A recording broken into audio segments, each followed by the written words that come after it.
Nos preocupa entonces la enseñanza y nos preocupa cómo la tecnología puede apoyar las prácticas de la enseñanza de los docentes. Cuando reconocemos las cosas reales que los docentes hacen, vemos que la posibilidad de contar con una computadora conectada a Internet, con varias o con múltiples, cambia las posibilidades en términos de aquello que proponemos. Y lo que proponemos puede tener que ver con el arte, con la geografía, con la matemática, con la lengua.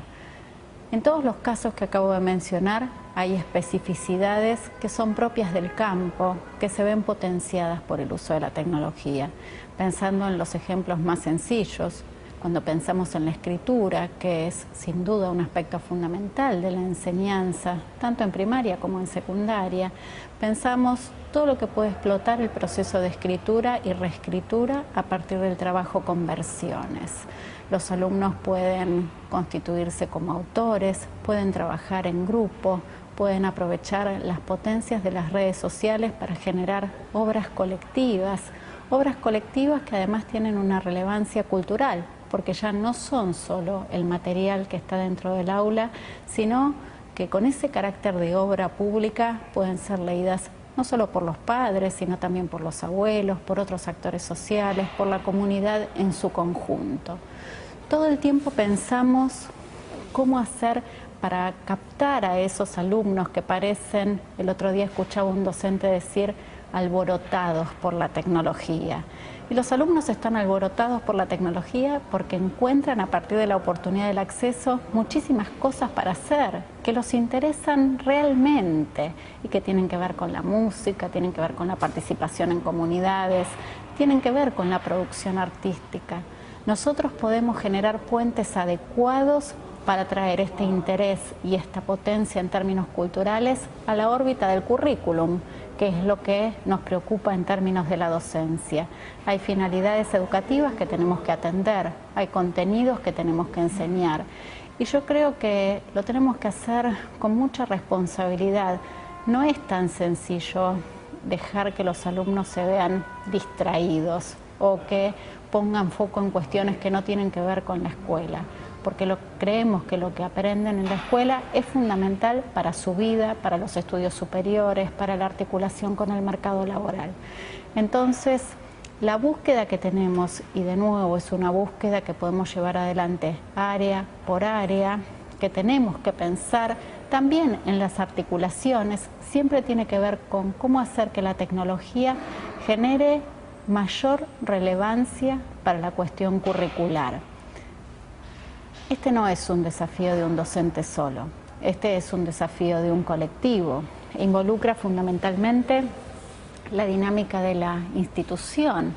Tenemos que pensar esta cuestión en todos sus aspectos, desde el que tiene que ver con las políticas educativas, que hoy tienen el acceso tecnológico como prioridad, las cuestiones curriculares que mencioné, las cuestiones institucionales. En algunos casos, para que estos proyectos tengan sentido, hay que pensar en la reorganización del tiempo, hay que pensar en la reorganización del espacio. Probablemente haya que ser más flexible en términos de estas dos cuestiones. Implica pensar, por supuesto, en el plano de la práctica y también generar consideraciones sobre temas viejos, pero de nuevos tipos. Por ejemplo, una vez que se pusieron en juego todos estos aspectos, ¿podemos seguir evaluando como evaluábamos antes? Probablemente no. Tengamos que también pensar cómo recreamos algunas de las cuestiones que llamaríamos de la didáctica clásica. La planificación, la evaluación, hasta el control necesita ser reconcebido. Es decir, hay una posibilidad de tener una enseñanza más potente, pero si hacemos que desde una perspectiva de la complejidad, todos los aspectos pedagógicos que tienen que ver con el fenómeno educativo sean reconsiderados. Al pensar en la cuestión del acceso desde la perspectiva de los docentes, sabemos que esto probablemente sea más trabajo. No es cierto que la tecnología viene a resolver los problemas.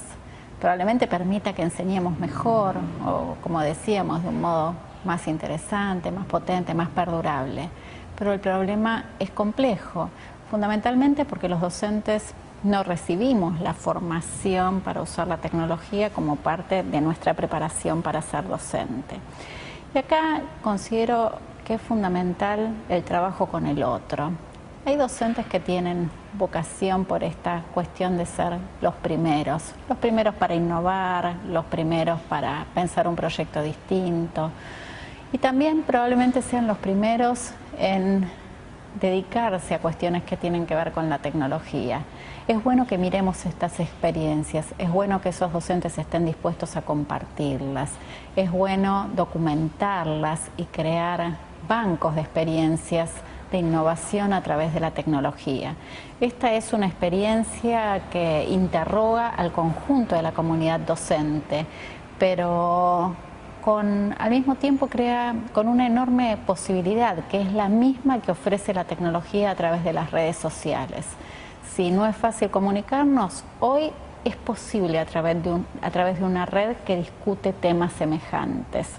Y aquí creo que hay una cuestión que es fundamental que tengamos en cuenta. Los docentes podemos participar de redes sociales para discutir nuestras cuestiones pedagógicas, pero además los docentes podemos encontrar en las redes sociales la mejor chance para especializarnos en nuestros temas, en nuestras especialidades.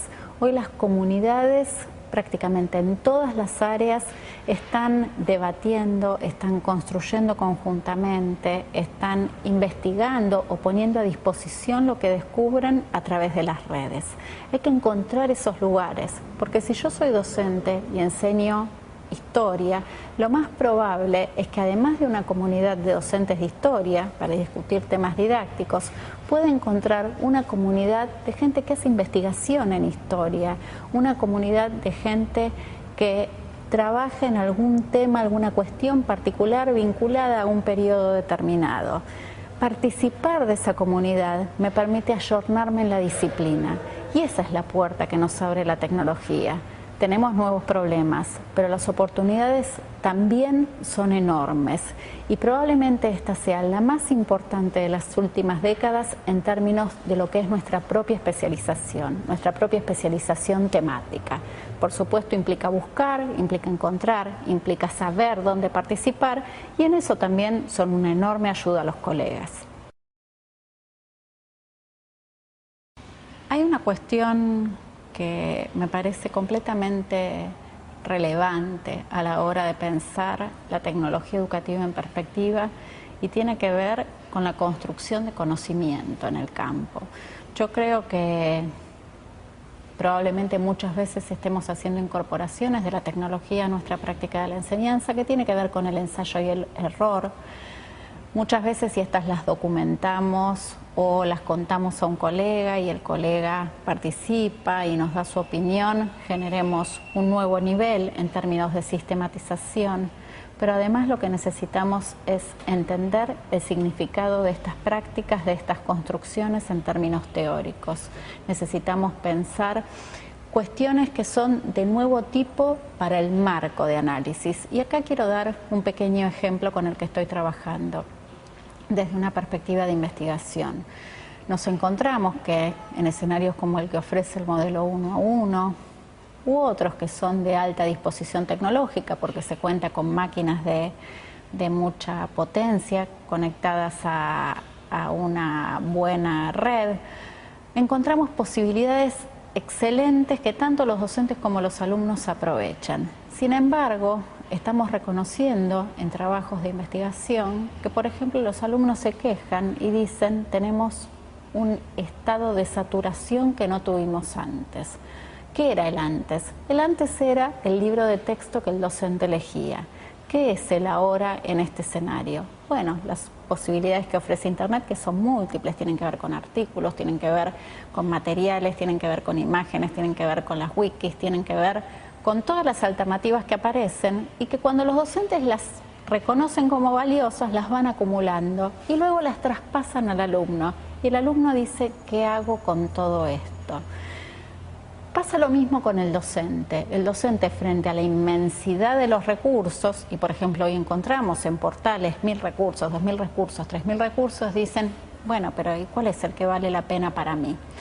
Tanto en el escenario del docente como en el del alumno estamos reconociendo un fenómeno que denominamos de saturación cognitiva. Hay que entender que acá hay una situación de saturación para volver a trabajarla, tanto en el plano de la enseñanza como en el plano del aprendizaje. Poder trabajarla implica reconocerla y nombrarla. Le estamos llamando saturación cognitiva.